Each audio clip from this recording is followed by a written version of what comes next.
یہ عرفان کی صرف عرفان کی بات کرنا میں عرفان کی بات نہیں کرتا. مجھے کیا ضرورت ہے میں عرفان کی بات کروں؟ مجھے کیا ضرورت ہے کسی کے ساتھ کیا ہو رہا ہے؟ میرا کیا تعلق؟ میں یہ کہتا ہوں آپ ایک عرفان کی بات نہ کریں. آپ یہاں ملک پاکستان میں جہاں بھی نوجوانوں پر ظلم ہو رہا ہے سب کی بات کریں. اور یہ بھی بات مت کریں کہ یہ سرکی تھا. یہ بات کریں کہ وہ مظلوم تھا. یہ قوم پرستی کا تاثر نہیں دینا چاہیے.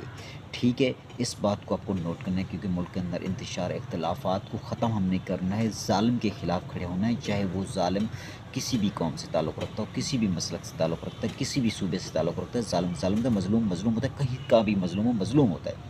تو ہمیں ظالم کو الگ کرنا ہے، مظلوم کو الگ کرنا ہے، مظلوم کا ساتھ دینا ہے، ظالم کے خلاف ہونا ہے. تو ہمیں پنجابی، بلوچی، سندھی اور سرائکی وغیرہ کی بات نہیں کرنا، یا خیبر پختونخوا کی بات نہیں. ہمیں پاکستانی ہونے کی ساتھ ساتھ ہمیں انسان ہونے کے ساتھ ساتھ مسلمان بھی. ہمارے 3 رشتے ہیں تو ہم ان تینوں رشتوں کو ایک ساتھ دیکھیں، نہ کہ قوم پرستی کی نگاہ سے دیکھیں.